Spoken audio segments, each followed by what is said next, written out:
नमस्कार दोस्तों, स्वागत है आपका हमारे एपीएस क्लासेस में। आप सभी से निवेदन है, आप हमारे चैनल को सब्सक्राइब, लाइक, शेयर और कमेंट करना मत भूलिए। चलिए आगे बढ़ते हैं। हमने आप सभी को एक हिंदी वर्णमाला से प्रश्न दिया था, बहुत सारे लोगों ने उसका बहुत सुंदर जवाब दिया है। ठीक है, चलिए आगे बढ़ते हैं। आगे बढ़ने से पहले हम प्रश्न देख लेते हैं, क्या प्रश्न दिया था हमने। ठीक है, चलिए।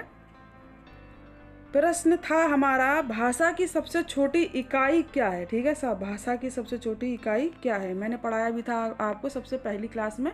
भाषा की सबसे छोटी इकाई क्या होती है आपकी? वर्ण होती है। क्या होती है आपकी? वर्ण होती है। ठीक है, चलिए आगे बढ़ते हैं। अब हम पढ़ते हैं व्यंजनों के कुछ भेद हमने पिछली क्लास में पढ़ लिए थे और कुछ भेद हमारे शेष बचे हुए हैं, तो आज हम उन्हें देख लेते हैं। ठीक है, सबसे पहले हम लेते हैं स्वर तंत्रियों के आधार पर व्यंजन। सबसे पहले हम क्या लेते हैं? स्वर तंत्रियों के आधार पर व्यंजन। ठीक है दोस्तों, तो स्वर तंत्रियों के आधार पर व्यंजन को कितने भागों में बांटा गया है? 2 भागों में बांटा गया है। एक आपका अघोष व्यंजन है और दूसरा आपका सघोष व्यंजन है। ठीक है, सघोष व्यंजन क्या होता है और अघोष व्यंजन क्या होता है, चलिए आइए इसे हम जान लेते हैं। ठीक है, देखिए सघोष व्यंजन जो होता है, अघोष व्यंजन जो होता है, अघोष व्यंजन की संख्या होती है हमारी 13। कितनी होती है हमारी? 13 होती है। ठीक है, कौन कौन से व्यंजन होते हैं हमारे? क, ख, च, ट, ठ, त, थ, प, फ, स। ठीक है, ये हमारे होते हैं। लेकिन हम इस तरह से अगर इसे याद करेंगे हमें याद नहीं रहेगा। अगर याद कर भी लेंगे तो हम भूल जाएंगे। ठीक है, तो इसलिए मैं आपको एक चार्ट बना के इससे बताती हूँ। देखिए,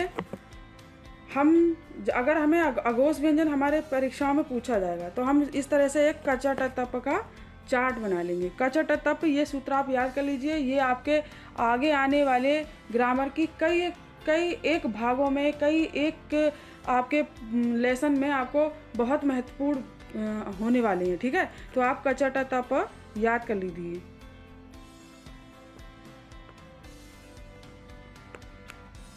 ठीक है, इसे आप याद कर लीजिए। ये आपको जीवन भर आपको उपयोगी सूत्र है आपका। ठीक है, चलिए अब क्या है, हम पढ़ रहे हैं क्या? अघोष व्यंजन। क्या पढ़ रहे हैं? अघोष व्यंजन। ठीक है, अघोष व्यंजन, सबसे पहले तो अघोष व्यंजनों की संख्या कितनी होती है? 13 होती है। अगर आपकी परीक्षाओं में आएगा कि अघोष व्यंजनों की संख्या कितनी होती है, तो 13 होती है। ठीक है, फिर अघोष व्यंजन कौन कौन से होते हैं? देखिए अघोष व्यंजन कौन कौन से होते हैं। अघोष व्यंजन कच ट तप में जो आपके पहला और दूसरा, 5 लाइनों में पहला और दूसरा वर्ण जो होता है आपका, वो आपका कहलाता है अघोष व्यंजन। ठीक है, क्या कहलाता है? अघोष व्यंजन। ये और वहाँ की शेष बचे हुए जो आपके होते हैं वो क्या होते हैं आपके? सघोष या घोष व्यंजन। ठीक है, या हम ऐसे भी कह सकते हैं, जब हम अघोष व्यंजनों को बोलते हैं, ठीक है, तो अघोष व्यंजनों को बोलते समय हमारी जो हवा है मुंह की, वो हमारे बाहर को निकलती है। ठीक है, जैसे का, खा, च, छ, ट, ठ, त, थ, प, फ। ठीक है, और हमारे जो सघोष व्यंजन होते हैं या हमारे घोष व्यंजन, तो घोष व्यंजनों को बोलने के लिए हमारे अंदर मतलब कंपन की स्थिति पैदा होती है और हमारे फेफड़ों पे जोर पड़ता है। ठीक है, पहले हमारे अंदर हवा भरती है, हवा जाती है और हवा हमारे फेफड़ों में जाके वो करती है, फेफड़ों में जोर पड़ता है और फिर बाद में फेफड़ों से होकर हमारी हवा बाहर को निकलती है। ठीक है, तो जैसे बोलते हैं हम ग, घ, ड़, ज, झ, य, ड, ढ, ण, द, ध,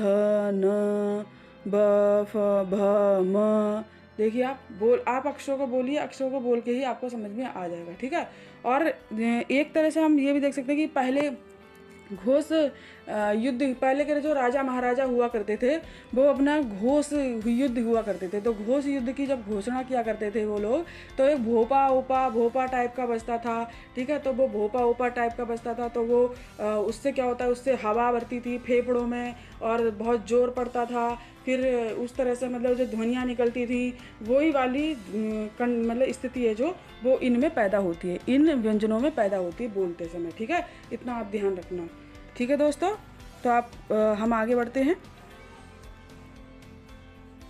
हाँ, और एक चीज़ और, ये जो आपके अघोष व्यंजन होते हैं, अघोष व्यंजनों में इनकी संख्या 13 कैसे होती है? अघोष व्यंजनों में इनकी संख्या जो 13 होती है वो आपकी देखिए, आपके पांचों वर्ग, आपके जो 5 वर्ग हैं, पांचों वर्ग की पांचों लाइनों में 2-2 वर्ण लिए गए हैं। तो 2-2 वर्ण लिए गए हैं, तो इनकी संख्या 2 पंजे 10, ये 10 हो गई आपकी, ठीक है। 2 पंजे 10, ये 10 हो गई आपकी। और आपके 3 ऊष्म व्यंजन इन्होंने ले लिए हैं, ठीक है। इसमें कौन कौन से लिए? स स स स। तो 3 ऊष्म व्यंजन ले लिए, तो इसलिए इसकी संख्या हो गई 13। कितनी हो गई? 13, ठीक है। चलिए आगे बढ़ते हैं। अब हमारा आ गया घोष या सघोष व्यंजन, ठीक है। घोष या सघोष व्यंजन, ठीक है। तो घोष व्यंजन क्या होता है, हम पीछे भी पढ़ चुके हैं, फिर से पढ़ लेते हैं, ठीक है। जिन वर्णों के उच्चारण में केवल नाद का उपयोग होता है उन्हें हम घोष कहते हैं, ठीक है। उन्हें क्या कहते हैं? हम घोष कहते हैं। इनकी संख्या कितनी होती है? हमारी 31 होती है। मैंने बताया था ना कि आपको कि जो घोष होते हैं, जैसे पहले के जो राजा महाराजा हुआ करते थे, उनके यहाँ जब युद्ध घोष हुआ करता था, तब वो भोपा बजता था, भो करके। तो उससे क्या होता है, हमारी जो आवाज़ निकलती है, तो आवाज़ हमारे फेफड़ों से होकर फेफड़ों पर जोर डाल के निकलती है। तो वो वाली जो कंडीशन बन जाती है जब हमारी इन वर्णों को बोलने में, तब इसलिए इन व्यंजनों को हम क्या बोलते हैं? घोष व्यंजन बोलते हैं, ठीक है। या हम इस एक तरह से ऐसे भी याद कर सकते हैं कि पहला और दूसरा वर्ण होता है, वर्ग होता है, वो हमारा घोष होता है। और बाकी के जो अंतिम 3 वर्ग होते हैं वो हमारे घोष वर्ण कहलाते हैं, ठीक है। और मैंने चार्ट में आपको समझा ही दिया है। अब ये 31 कैसे होते हैं, ठीक है। ये 31 कैसे होते हैं? अब हमने ये इनको आप एक तरह से ऐसे भी याद कर सकते हो कि जैसे आपके घोष है, अघोष की संख्या आपकी 13 है, ठीक है। तो इसका उल्टा कर दो, 31 हो जाएगा, ठीक है। एक तो आप ये ट्रिक याद कर लो। दूसरा आप कैसे याद कर सकते हो? आप इस सूत्र को याद कर लो। इस सूत्र को आप कैसे याद करोगे? सभी स्वर, जितने भी स्वर होते हैं हमारे, स्वरों की संख्या कितनी होती है? हमारी 11 होती है, ठीक है। फिर हमारे 5वां वर्ग, तीसरा वर्ग और चौथा वर्ग, हमारी 5 लाइनें हैं, तो 5 दिया 15, ठीक है। तो 15 वर्ण हमारे वो हो गए आपके। अब क्या है? अब आपका बचा जो आपका ऊष्म व्यंजन थे, जो आपके ऊष्म व्यंजन में से जो आपका ह है, एक व्यंजन ह इसमें जोड़ा गया है, ठीक है। तो उसकी संख्या आपकी 1 हो गई। फिर आपका अंतस्थ व्यंजन कौन कौन से हैं? यर, लव, ठीक है। कितने हैं? 4 हैं, तो 4 हमने वो जोड़ दिए, ठीक है। आप देखो इसकी संख्या आ गई 31, ठीक।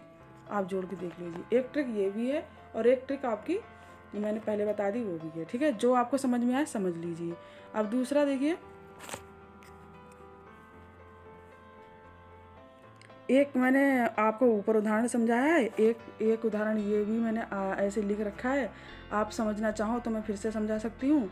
देखिए, आपका पहला और दूसरा क्या है? आपका अघोष है और आपका बचे हुए जितने भी हैं वो आपके घोष हैं, ठीक है। चलिए आगे बढ़ते हैं। अब हम आते हैं प्राणवायु के आधार पर व्यंजन, ठीक है। प्राणवायु के आधार पर व्यंजनों को भी 2 भागों में विभाजित किया गया है, ठीक है। पहला आपका है अल्प प्राण और दूसरा आपका है महाप्राण, ठीक है। देखिए, अल्प का मतलब ही होता है कम। अल्प का मतलब क्या होता है? कम, ठीक है। तो कम मतलब जिन व्यंजनों को बोलने में कम समय लगे, ठीक है। जिन व्यंजनों को बोलने में कम समय लगे, या फिर हम कह सकते हैं कि जिन वर्णों के उच्चारण में हमारे मुंह से कम सांस निकले, ठीक है। तो उन्हें हम क्या कहते हैं? अल्प प्राण कहते हैं, ठीक है। अल्प प्राण व्यंजन कहलाते हैं वो हमारे, ठीक है। अब इसको समझने की एक ट्रिक है आपकी। इसको समझने की क्या ट्रिक है? देखिए, समझ लेते हैं हम। जो प्रत्येक वर्ग का पहला, तीसरा और 5वां जो आपका व्यंजन होता है वो आपके होते हैं अल्प प्राण, और शेष बचे हुए सारे आपके होते हैं आपके महाप्राण, ठीक है। शेष बचे हुए आपके क्या होते हैं? महाप्राण। चलिए मैं आपको एक बार समझा देती हूँ, ठीक है।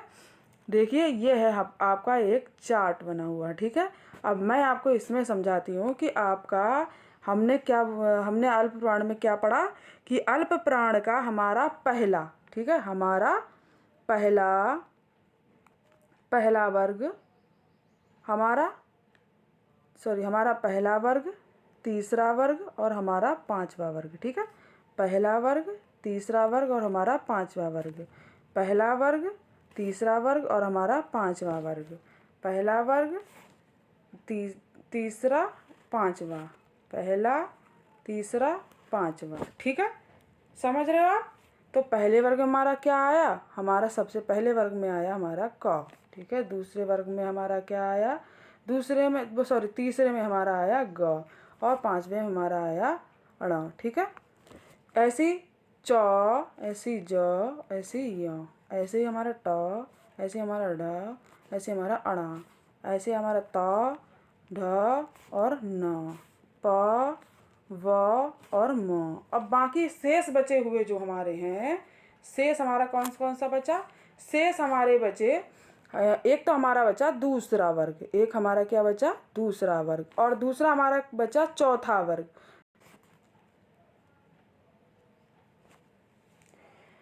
तो पहला, तीसरा और पांचवा ये हमारे होते हैं अल्प प्राण, और बाकी जो बचे हुए व्यंजन होते हैं वो सारे हमारे होते हैं महाप्राण। ठीक है, समझ में आया दोस्तों? चलिए आगे बढ़ते हैं।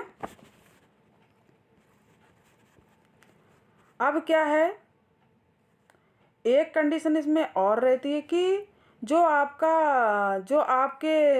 अल्प प्राण है, आपका जो अल्प प्राण है, इसमें सभी अंतस्थ व्यंजन भी जुड़े होते हैं। इसमें सभी अंतस्थ व्यंजन भी जुड़े होते हैं। इसमें सभी अंतस्थ व्यंजन कौन कौन से होते हैं? य, र, ल और व। ठीक है, इसमें क्या होता है? इसमें देखिए आपका पहला, आपका तीसरा और आपका पांचवा ये होते हैं, और इसमें प्लस आपके अंतस्थ व्यंजन होते हैं। ठीक है, समझ में आया आपको? ठीक है, चलिए आगे बढ़ते हैं। अब आता है हमारा महाप्राण। अब हमारा क्या आता है? महाप्राण। ठीक है, अब महाप्राण क्या है समझ तो गए ही हैं आप, एक बार और समझ लीजिए। देखिए, प्रत्येक वर्ग का दूसरा, चौथा वर्ग महाप्राण है। जैसा कि मैंने आपको बताया था कि जितने बचे हुए आपके व्यंजन रह गए अब उस चार्ट में, वो सारे के सारे आपके अब महाप्राण में मतलब सम्मिलित हो जाएंगे। ठीक है, अब महाप्राण में एक चीज़ और नहीं है। महाप्राण में जैसे कि हमारे अल्प प्राण में क्या था? अंतस्थ व्यंजन जोड़े जाते हैं, ऐसे ही आपके महाप्राण में सभी ऊष्म व्यंजन जोड़े जाते हैं। ठीक है, ऊष्म व्यंजन कौन कौन से होते हैं आपके? ऊष्म व्यंजन होते हैं आपके स और हा। ठीक है, इसमें ये चारों जोड़े जाते हैं। ठीक है, समझ में आया? चलिए आगे बढ़ते हैं। अब देखिए, मैंने आपको अलग अलग उदाहरण में आपको लिख के एग्जाम्पल दिया है। देखिए, अल्प प्राण में कौन कौन से आते हैं? क, ग और ण। ठीक है, अल्प प्राण में कौन कौन से? क, ग, ण। और च, ज, य, ट, ड, ण, त, द, न, प, व, म। ठीक है, ऐसे ही आपके, और इसमें आपका य, र, ल, व। ठीक है, ऐसे ही आपके महाप्राण में भी है। महाप्राण में आपका क्या है? घ और ख। ठीक है, छ, झ, ट, ठ, ड, थ, ध, फ, भ, फिर श, ह। ठीक है, ये तो थे आपके अल्पप्राण और महाप्राण। ठीक है, अब एक नई चीज़ और सीखते हैं। इसे हम नया तो नहीं कह सकते हैं क्योंकि हमने पिछली कक्षाओं में पढ़ रखा है। ठीक है, उसी से संबंधित है ये। तो आप देखिए, जो आपने अब तक तो पढ़ा अल्प प्राण, महाप्राण,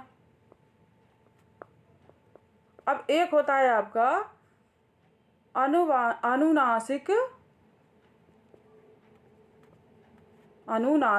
अल्प प्राण। ठीक है, अब ये अनुनासिक अल्प प्राण क्या होता है? ठीक है, ये थोड़ा नया लग रहा है आपको, तो अब चलिए इसे जानते हैं कि ये क्या होता है।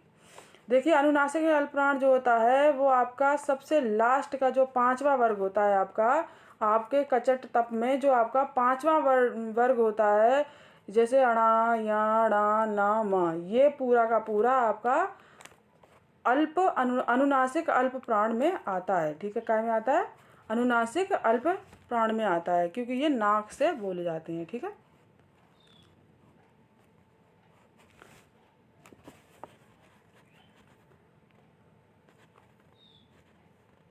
चलिए दोस्तों, उम्मीद है कि आप लोगों को मेरी वीडियो पसंद आई होगी। पसंद आई हो तो मेरी वीडियो को सब्सक्राइब कीजिएगा, लाइक कीजिएगा, कमेंट करना बिल्कुल भी मत भूलिएगा। अगर आप कमेंट करेंगे तभी मैं समझ पाऊँगी। अगर मुझ में कोई कमी है तो मैं उसे आगे सुधारने की कोशिश करूँगी। ठीक है, अब मैं आपके लिए एक प्रश्न देती हूँ जिसे आप कमेंट्स बॉक्स में लिख के मुझे उत्तर देंगे। निम्न में आगत व्यंजन कौन सा वर्ड है? ठीक है, निम्न में आगत व्यंजन कौन सा वर्ड है? ऑप्शन ए है आपका ढ, ऑप्शन बी है आपका भ, ऑप्शन सी है आपका प और ऑप्शन डी है आपका ज। ठीक है, ऑप्शन डी है आपका ज। तो आपको इसका उत्तर देना है। ठीक है दोस्तों, धन्यवाद, नमस्कार।